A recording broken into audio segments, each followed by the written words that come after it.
Hey, this is Booker T, 5-time champion. You're listening to the Solomonster Sounds Off. Now, can you dig that, sucker?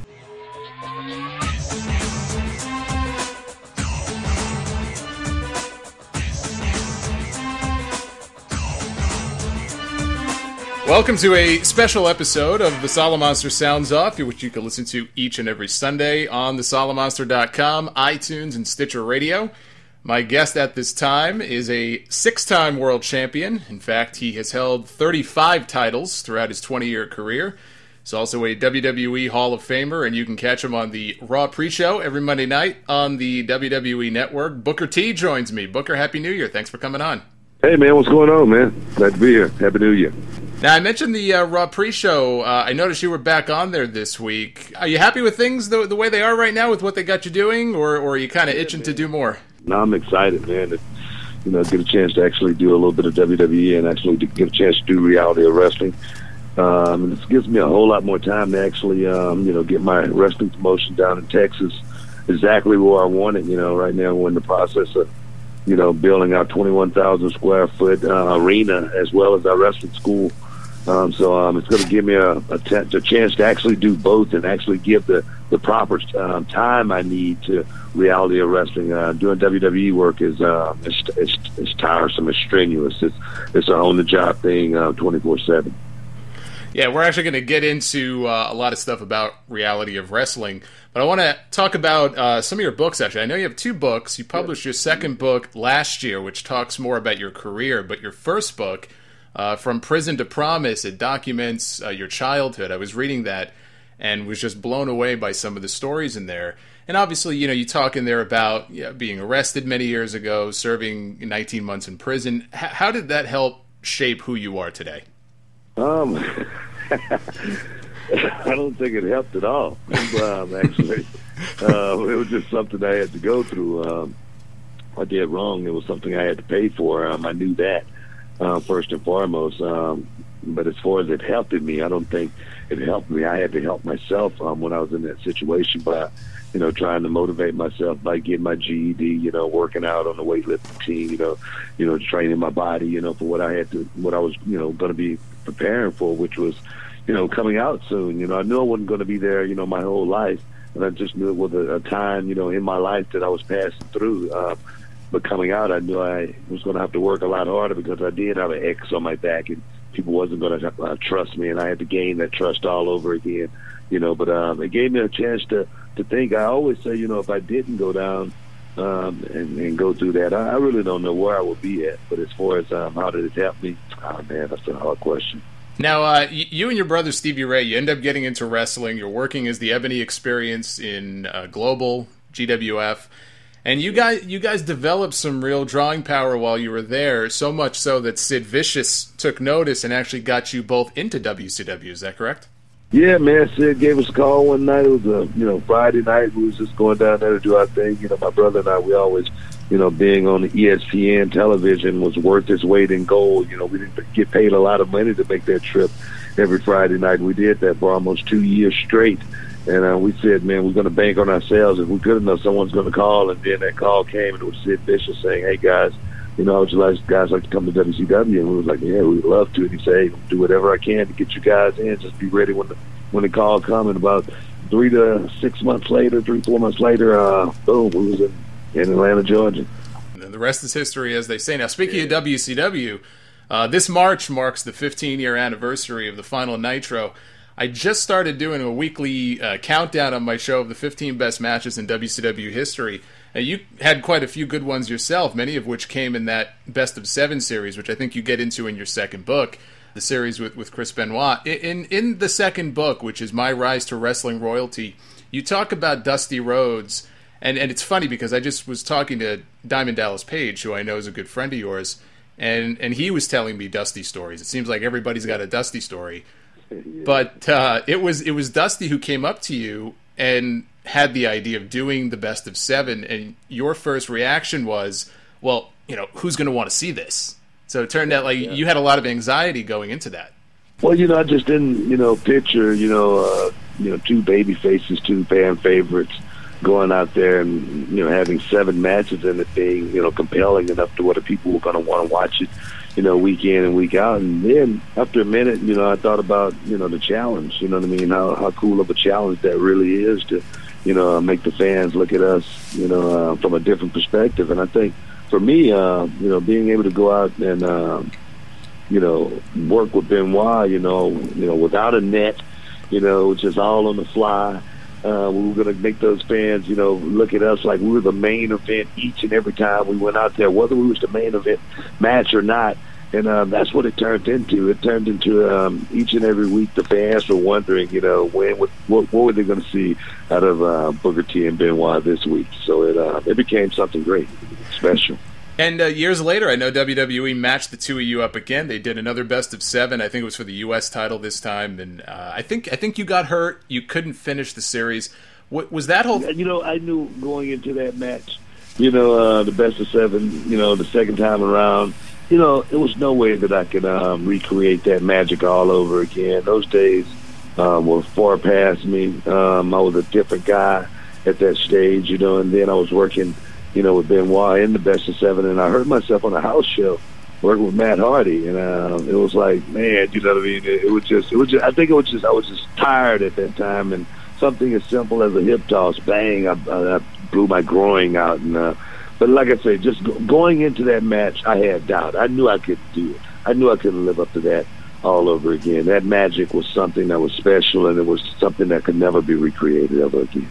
Now, was that a case of them trying to catch lightning in a bottle twice, or did you guys pitch the idea to them and to see if they would go for it? No, they pitched it. They wanted to do it. They wanted to see it again. I'm sure the fans wanted to see it again. It was classic.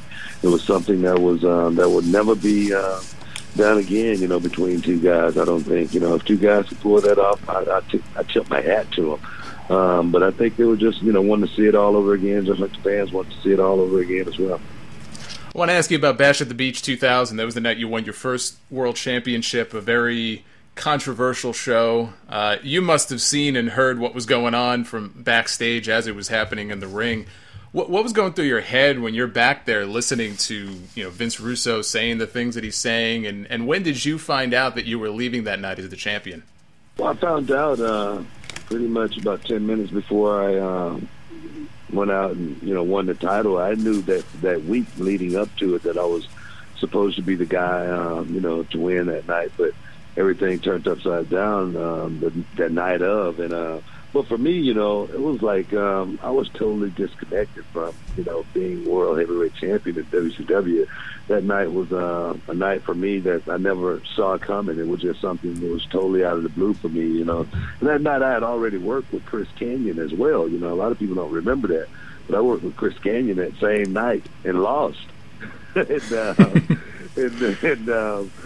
then find myself in a world title match to win. You know what I mean? So it was a topsy-turvy night for me. With all the stuff going on with Vince Russo and Hulk. I totally was disconnected from that, totally removed from it. That had totally nothing to do with me. At that point in time, I was like, man, I just wanted to go to the hotel. Chill. I really didn't care that much about winning the title. Actually, because I had a lot of questions myself. I was wondering if the fans would take me, in that position, and be on my bandwagon and support me in that position. It was a question that I wondered, working in a company in the South. And then it happened. We went out there and performed, and, I won, and the rest is history. The fans loved it.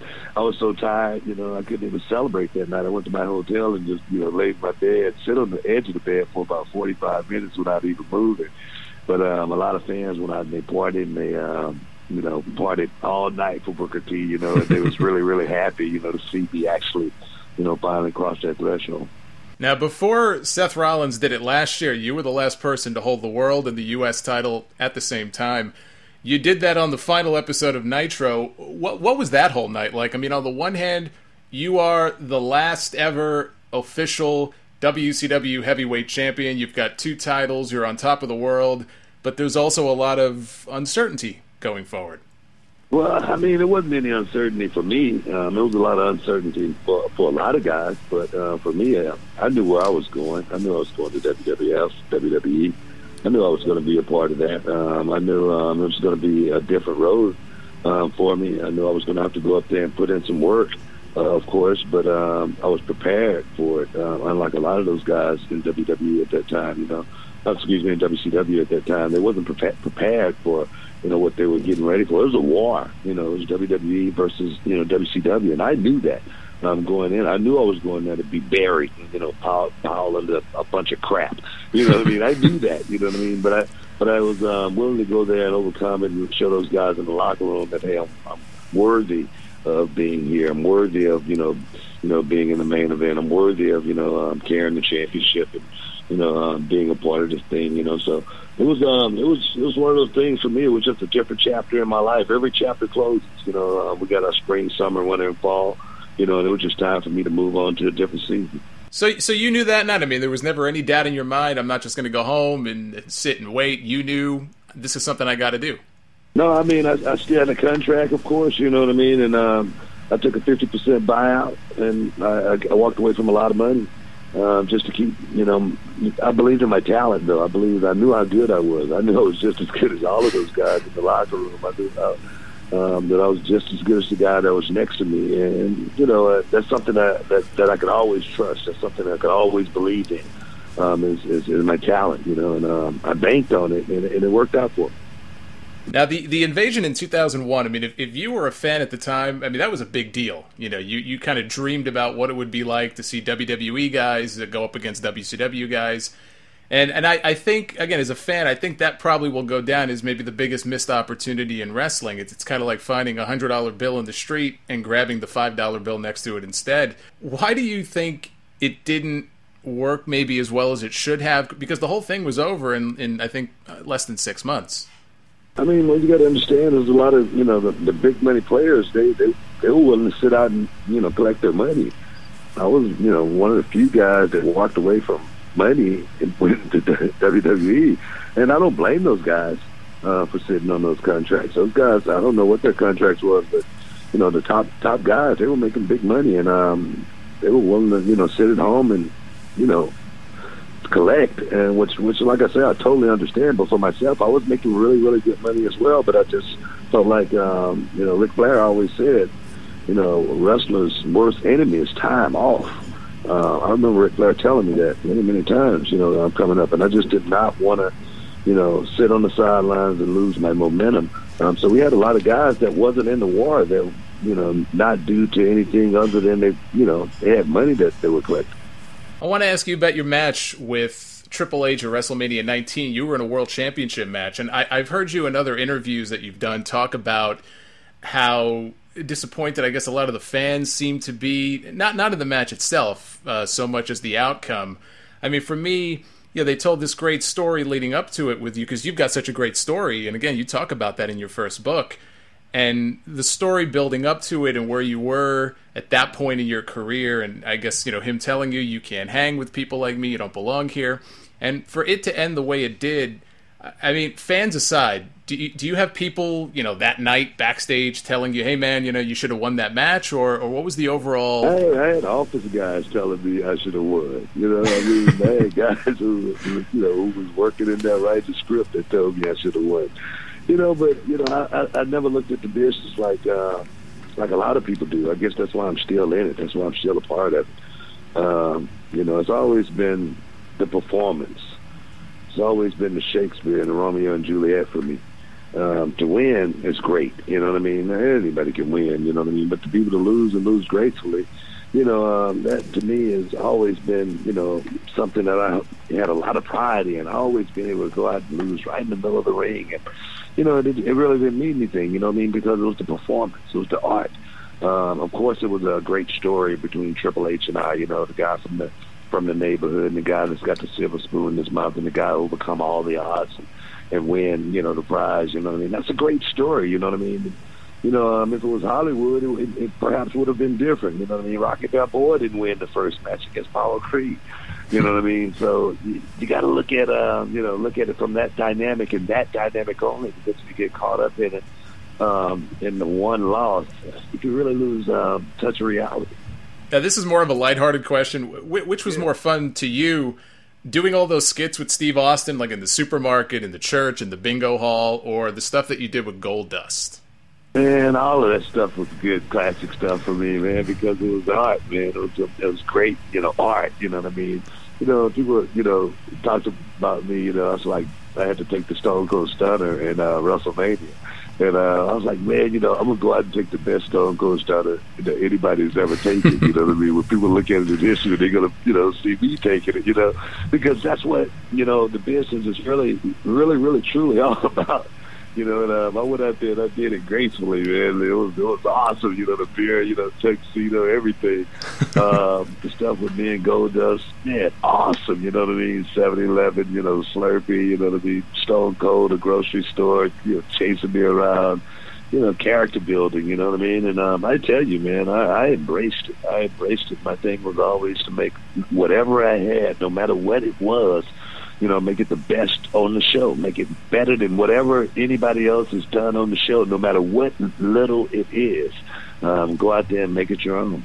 Well, I mean, I got to tell you, that supermarket segment, in my opinion anyway, still one of the best I've ever done. Yeah. But how does that work? Just real quick on that. How does that work? I mean, is that a case where, you and Austin are like, all right, listen, this is what I'm going to do to you? Or he's basically just like, listen, I got to beat your ass, and you just kind of go with it? It's one take. And we went all over that store, and we made something special out of it all the way to the outshot. It was classic, man. Stuff like that. Now I've never had one fan come to me and say, "Man, Stone Cold beat you up at a grocery store." Every time a fan comes to me and say something about that, they say, "Man, this fight with Stone Cold was awesome at the grocery store." And that's what you leave fans with a memory of, people forget what they see a lot of times, but if they felt something when they saw it, they'll never forget it. And that's what I've always tried to do, throughout my career. Now, I would imagine you must watch some of these guys now on the WWE roster and sometimes think, man, if this were a different time, I'd love to work with that guy or this guy. Who would that be? I mean, who really stands out to you right now? And it doesn't have to be just one person. Not to, knock anybody on our roster or anything right now, man. But no one really. You know what I mean? I don't see myself, really wanting to, mix it up with any of those guys. You know what I mean? I'm so far removed from, being in the ring and wrestling and actually doing that. I really couldn't say. We got a lot of great talent on our roster right now. You know what I mean? But the way we did it and the way they do it now is two totally different ways, you know what I mean? Like, we talked with Benoit and I, we didn't have to talk about that, you know what I mean? It was just freelance. We just went out and did it. We were professionals. We knew exactly, how to go out there and, steer that crowd in a different direction. Now with so much television, these guys are working on so many shows, you know what I mean? It's just so different than it was back then, you know what I mean? But as far as talent, it keeps going on and on. I want to ask you about Paul Bosch, because he had a very big influence on you and what you're doing with your own promotion today, which we're going to get into in a second. Paul Bosch, for those who don't know, he was the legendary promoter of Houston wrestling and really put wrestling on the map down there. Talk a little bit about why he's such an important figure to you personally. I was a kid, growing up in the city of Houston when Paul Bosch was doing the thing, and I used to watch that show, every week. I remember going fishing, and we had the little black and white TV, and at 10 o'clock I would make sure, I come from the dock and go, watch wrestling. Paul Bosch was a big staple in the city of Houston, icon, as far as, helping kids, you know what I mean? This thing was always PABA, the Progressive Amateur Boxing Association's slogan was, you can't, open a knife or fire a gun with boxing gloves on. He saved so many kids in the city and did so much for him. His memory lives on forever, and I just hope to be happy, man, Paul Bosch was. And now being able to keep wrestling alive, in his memory is awesome. I wear the ring of Paul Bosch, and, we're doing great things down here, creating our own feel of wrestling, our own Texas style of wrestling, but it's awesome to see these young guys go out there and perform at a high level here in reality of wrestling. Yeah, so the promotion is Reality of Wrestling. You're coming up, I think, on 10 years this year. I know you underwent a name change a few years ago, but I think you've been running a promotion for, it's going to be 10 years, I think, this December. You've hit some pretty big milestones. You know, you got on the CW affiliate in Houston just last year. Now you're getting ready to open a brand new 20,000 square foot facility later this month. Talk about how ROW has grown over the years. You know, it's definitely has. You know, we've had a lot of guys come on board, you know, and help us out and fuel this thing, you know, to get it to the next level. But more important than that, as my young guys, man, my students have stepped up to the point to where they actually believe in, you know, themselves. Now they believe their stars. They walk around the city, man, people recognize them from, you know, being on the show every week. And it's been a partnership from the beginning of this thing. I always knew if I could, you know, get a lot of young kids, you know, a lot of young soldiers, you know, mold them, you know, the way I want them. I could get this thing done, you know. And we're doing it from a ground roots perspective, you know, all homegrown talent, you know. And one day, you know, our homegrown talent going to be household names, you know, around the world here in America. And that's what's really, really awesome, being able to create, being able to be a promoter, director, a mentor, you know, to a lot. I got over 60 students. And by the middle of 16, I want to have up to 100 students, you know, around here, you know, getting the work done, taking this thing to another level. And the CW, of course, man, being in front of 900,000 households, that's not, you know, that's not something small. That's as big as it possibly can get. And now we want to actually be able to even make it bigger by having our new facility, our new arena, to actually be able to film this thing from a much broader perspective, because you know, looks is everything. Perception is reality, and we really want to make Reality of Wrestling the next big thing outside of WWE and NXT. So tell people about the grand opening show. It's coming up on January 30th. I understand you just announced a major guest for the show. Yeah, man. My buddy RVD is going to be coming down and doing a meet and greet for me. Chris, in that first night in the building, I got a couple more guests that hadn't been named just yet, going to be coming in as well. It's going to be a huge night for us. We're going to be having a cage match that night too, between two of our biggest stars, Ryan Davison, Ruthless Ryan Davison, and the Mysterious Q. Those guys have been going back and forth for the last year, and it's going to be awesome. It's going to be a great night to actually unveil the new facility and the new Reality of Wrestling headquarters as well. You know what I mean? So we're going to be a one-stop shop now where we can actually do our show, train our students. Going to be connected to World's Gym. And all of my students are going to be a part of World Gym as well. Jerome Karam, a guy down there that made this thing happen for us down at World Gym. Big ups to him, man, because like I say, I got a lot of good people helping me bring this thing together. So World Gym Arena, the Reality of Wrestling headquarters, January 30th. Don't miss out. Don't get shut out. Like I always say, how can you dig that? Well, you know, I first watched a few episodes many months ago, which people can do right now if they want to on the official ROW YouTube channel. They have full episodes that go up there. And, you know, I was very impressed by what I saw. You know, the production, the talent roster that you talked about, the announcing. I think Matt and Brad do a great job. I would say it looks like you're representing Houston wrestling very well. You know, and that's what it's about, you know, first impressions. We want people to see Reality of Wrestling and say, wow, this is pretty good, you know. And I say, if they say that right there, they just say, oh, man, this is pretty good. We win every time, you know. And now, like I say, I'm building a new arena where we can light that place, you know what I mean, have the proper staging, you know, make these guys feel like superstars when they walk out. You know, I wouldn't even say superstars. Make these guys feel like stars when they walk out of that curtain.